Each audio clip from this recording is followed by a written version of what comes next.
Chapter 2, Rane was laughs. Cush lay in his bed asleep, and felt a tug in his spirit.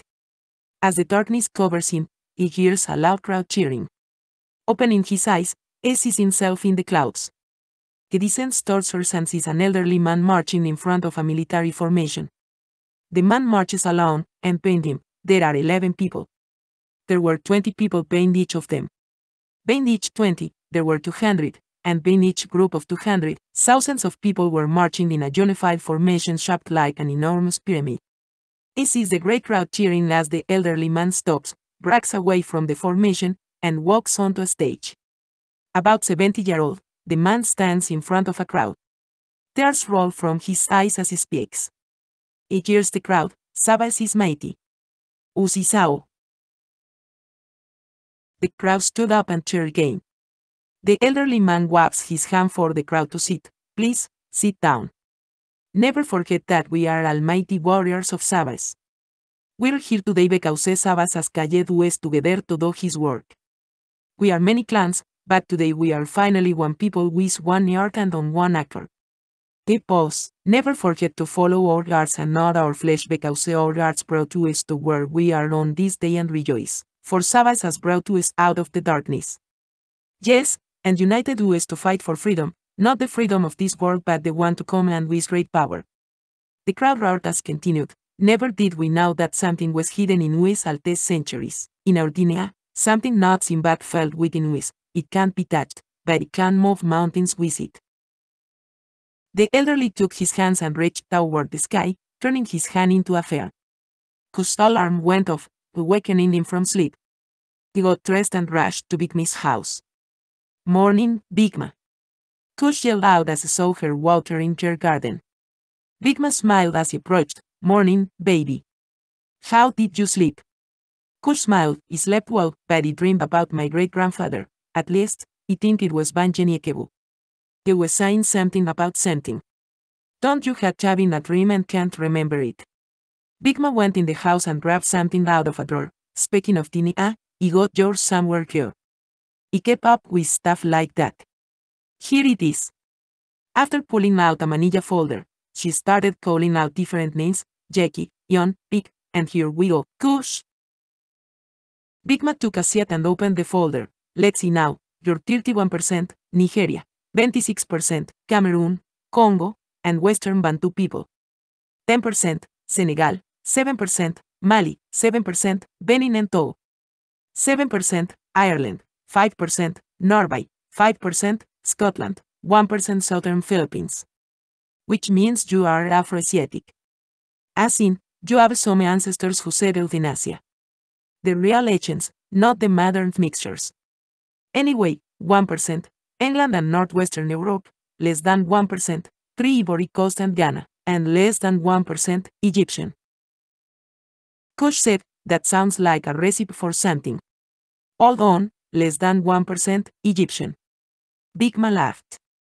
Yeah, you get into that later, but you need to know that Binama, your DNA shows more of your father's side through the Y or Y chromosome, whereas the female traces more of the mother's X chromosome. Bigma placed the paper back in the folder and put it back in the drawer. Anyways, about that dream of yours. You can tell me about your dream later if you remember it. Today is my birthday, as well as the Batu Sasa Kupumsika. Yesterday, I felt some kind of way. A feeling of loneliness and confusion. I have raised my children and a host of grand and great-grandchildren, and none come to visit except you. Cush felt Bigma's sadness as he reached in his knapsack and handed her a gift. I'm sorry you feel this way, but this might cheer you up. Happy birthday. Cush said as a big smile lit up Bigma's face. Rushing to open the present, she said, oh, thank you, chill. I love it. A tear fell from her eyes as she looked at the present. It was a hand-carved picture frame with a picture of Samuel, Bigma, and himself taken years ago on her birthday.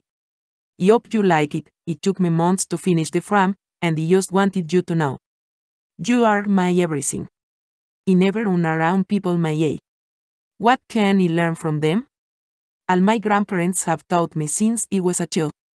Most my age want to do things that are worthless to me. You want to learn, and be wise, just like ye. You are my Felipe of Hainaut. My Charlotte of Mecklenburg-Strelitz or Sophia Charlotte. Bigma had Cush, thanks again, son, I love you for just being you.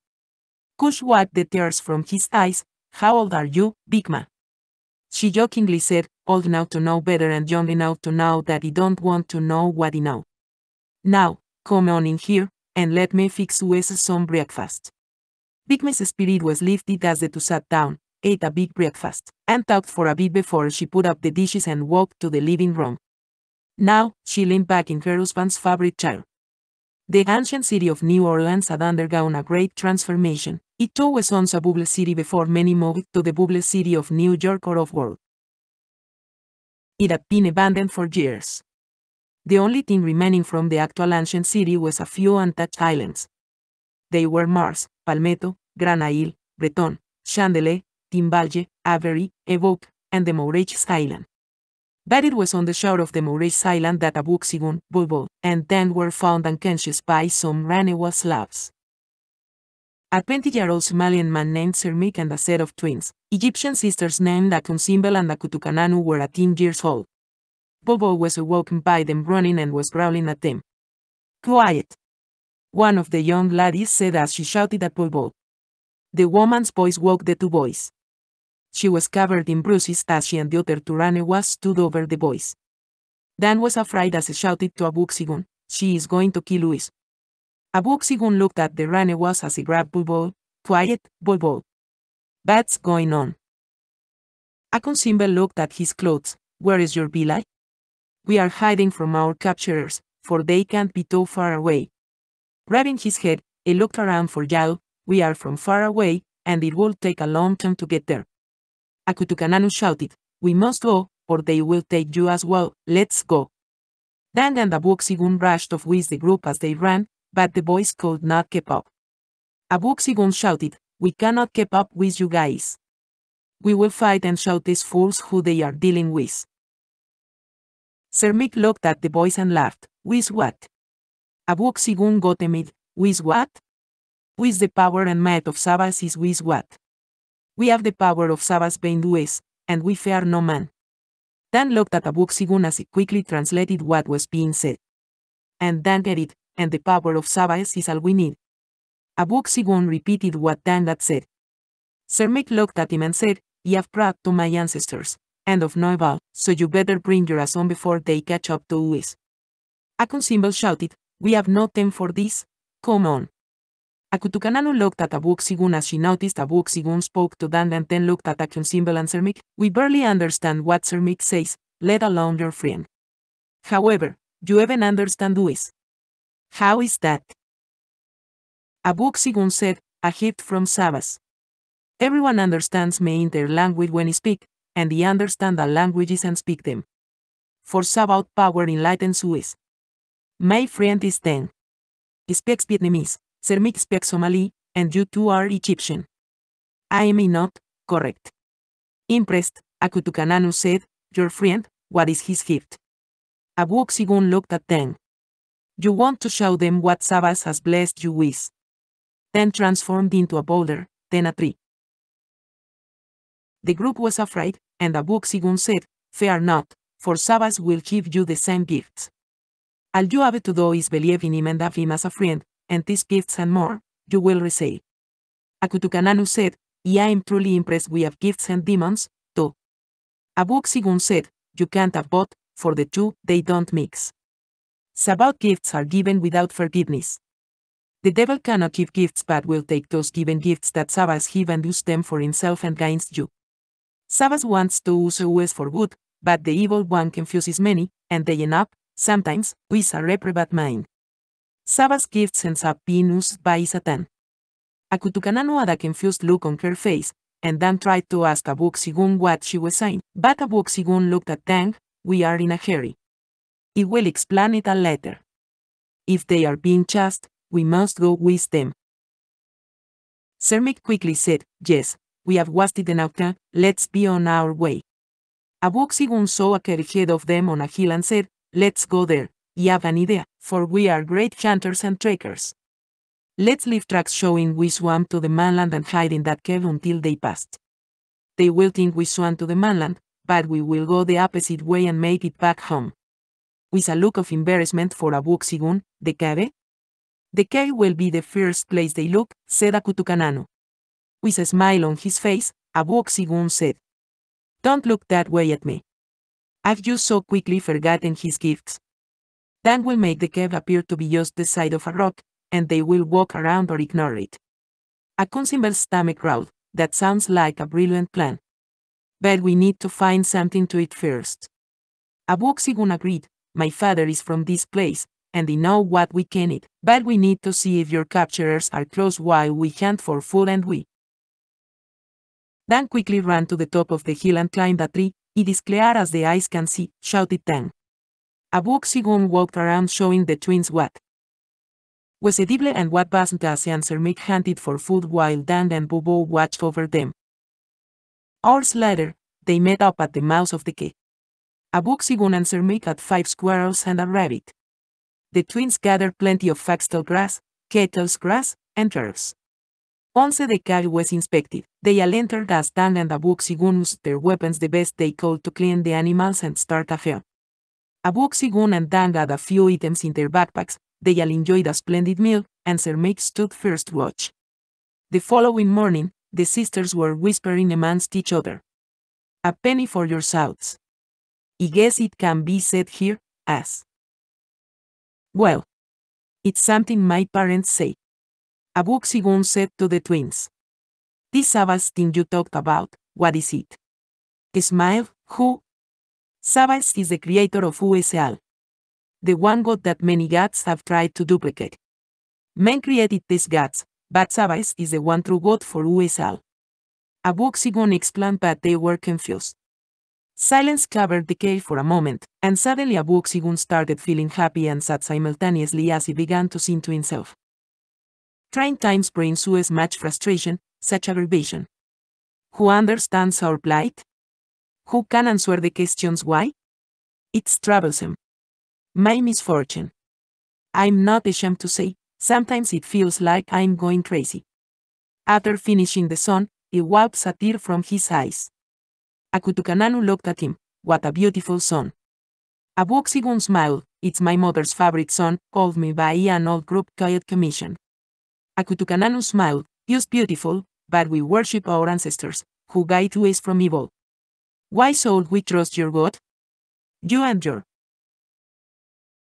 people have been fooled in this country for many centuries. You guys are ashamed of your natural chair and try to look like your oppressors, but your oppressors mimic your lifestyle and culture. You guys are just backward." Abooksigun looked at her. "We honor our ancestors. We don't worship them.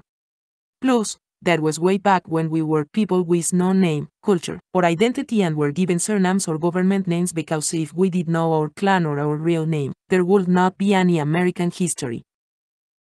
This government took control over our lives, and we were quiet negros, niggers, and later we took a curse and made it into a blessing by calling ourselves Ne.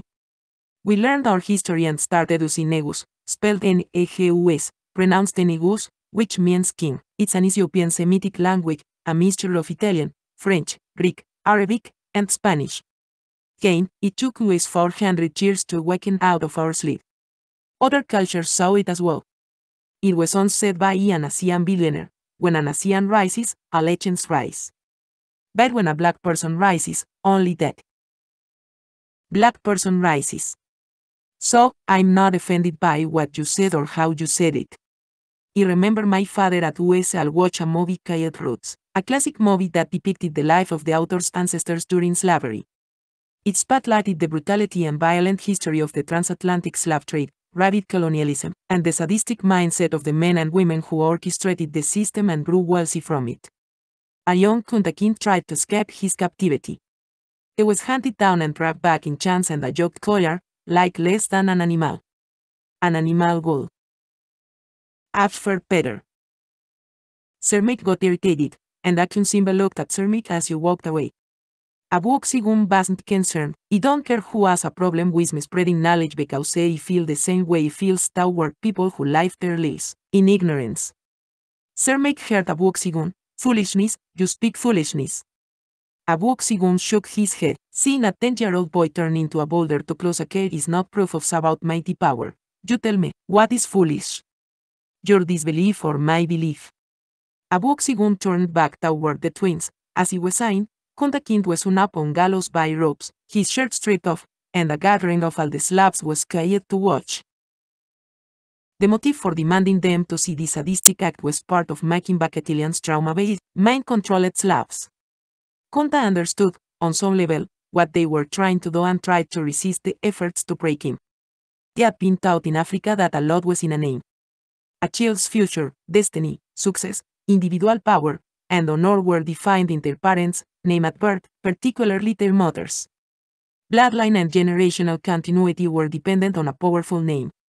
The child was given two names, his public name, and the name attached to his soul. Spirit. The public one, Al-Nu. The private one, only the parents and creator, and their individualism and right of self-determination were in the name it was given. We Slav traders made it their business to be acquainted with African traditions. Knowing the weaknesses and strengths of your captive and potential moneymaker was important. It was the key to remaking them into the model Slav they wanted them to be. And so, they took the strongest and the most rebellious Slavs, Malimals, who gave up to the rest by their resistance and made examples of them. They took the best of us who resisted and broke them as you would a horse or mule. The idea was to show that the strongest of us could not protect the rest, and the best could only opt to use that skill to promote with collective power. Kunta and Slavs like him who ran away threatened that power structure and built to win America. Kunta was brought back in chance to humiliate him. They dragged him through the mud to degrade him. It was soon before all to be made a spectacle of and beaten by one of his own, a divide and conquer strategy. The lashes from the leather whip produced unimaginable pain ministered for the greatest torture effect. The loud crack of the whip struck flesh, leaving gaping wounds in its retreat. The screams of agony with each lash would forever leave an imprint in the minds and souls of all who watched. The sound of trauma resonates throughout them to be etched into future generations, consciousness and genetic memory. The agony of the abuse left an imprint in the recipient's genes, whose children would one day manifested in physical and emotional disorders they couldn't explain, behavior out of character, and self-loathing or aggressive reactions they couldn't explain. Far from the shores of his African homeland, Kunta remembered in his genetics the naming ceremony to seal his future by his mother Bint and his father Omaru, king of the clan Kind. And so, he tried to hold on to the only thing of them had left, his name. The only thing he could hope to pass on to his future generations. From Kunta Kinte's time till the present, there were many grads among us, both big and small, like Lois Farquhar, Francis Marion Boyer, and Lucy Chicks Nichols, who have gotten us to where we are now. M.S. Nichols, born into slavery in Tennessee, escaped and served the 23rd Indiana Infantry Regiment as a nurse throughout the Civil War. After the war, she moved north with the veterans from her regiment to Indiana. When she applied for her pension, they had no record of her being a Slav, and they denied her retirement. 55 surviving veterans of the 23rd Indiana Infantry Regiment petitioned Congress for her pension, which was granted. With many acts like this, slowly, we learned who and what we were, the true children of Israel. Do you know how often a white man was arrested and charged with murdering our people? If they did go to trial, an all-white jury would acquit them. The Ku Klux Klan threatened Francis Marion Boyer. A married man with a family attended Morehouse College and Fisk University and was a teacher in Georgia. While in college, he learned about the Southern Homestead Act of 1866 and its requirements. It allowed selling land for low prices so Southerners could afford the land, but only free blacks and white Unionists could buy it. Boyer's father was a Buffalo soldier during the Mexican-American War. As a child, he heard stories about past lands in the New Mexico territory free of persecution from whites, but the land was far away. Even though Boyer was free and educated, he didn't own transportation, so he walked to New Mexico. Boyer and another man named Dan Keyes packed small bags and walked from Georgia to New Mexico to start a new life. It took them almost a year to walk the 2,000 miles across the southern region of the United States. When Boyer arrived in New Mexico in 1900, he took a job as a cook on a chuck wagon, a ranch hand, and was sent for his family a year later. they settled in a nearby neighborhood called Roswell but started their own town, Blackton. After 3 more years, Boyer and 12 other black homesteaders would create the Blackton Townsite Company to create a self-sustaining community, free of weird persecution. Boyer and his family offered housing for newcomers and promoted free living for blacks. His family also made education a priority in the town. Blackton established a church that was the home of the town's community school. And 5 years after that, Blackton had become a famous black town with 300 residents, local businesses, and a newspaper.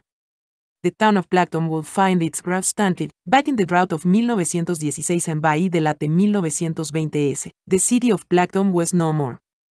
You see, it took us 400 years, from 1619 until 2019, to awaken out of our sleep. Sabbath always cared for us, even when we didn't know we were his, but it took great pain and many deaths. Betty, I am well aware of the great people of your history and Africa as a whole. Abooksigun felt they was talking too much, but telling people what he knew felt good. His family thought that pleasant, but he was proud of himself and wished his family was there to see him. I'm sorry, I'm just running off at the mouth. The twins shook their heads. AkunSimBel insisted, no, go on. These were words Abooksigun had never heard before, and they got excited. He knew about King Amenhotep and his temple of millions of years, but the most impressive kingdom was Abubakar II, known as Abu Bakr and Abu Bakr II. Betty referred to him as Mansa Musa II, who once ruled the Mali Empire in West Africa. The first being the African arrival to the Americas before that crook they call Columbus. Abu Bakr is said to be the son of Kolonkan, sister of Sundiata Keita, also known as Sundiata Keita and Soundiata Keita, the founding emperor of the Great Mali Empire in West Africa. He gave up his throne to Mansa Musa I to pursue his belief that the Atlantic Ocean, similar to the river Niger, had another bank. Abu Bakr funded a 200-boat expedition to find the bank during his route. When only one ship returned, the captain reporting that a current swept the rest of the fleet away, prompting him to turn back, Abu Bakr put together a 200-boat expedition again. It is believed that Abu Bakr, who never returned home, landed at what is now Recife in Brazil and that some of his boats landed throughout the Americas, places like Mexico and Colorado. Many don't know that the tens of millions of black Americans, or so-called Indians, who disappeared did not all die in the Holocaust inflicted on them by America. They shipped hundreds of thousands to Europe and Africa as Indian slaves. Abooksigun posed, I don't like that word, Indians, so I just say, natives. You see, they gave us the whole slave trade story to all of us in rivers. They did not ship a mass colony of Africans from Africa to America. The truth is that many black natives were shipped from America to Europe, then shipped from Spain to Africa as a commodity for African resource. These black natives, now mistaken as African Americans, were sent back to America and classified as African slaves. The school systems fail to mention this part of our history. Dan looked at Abooksigun and said, you sound like your father. Abooksigun smiled and said, I am my father and my brother's keeper.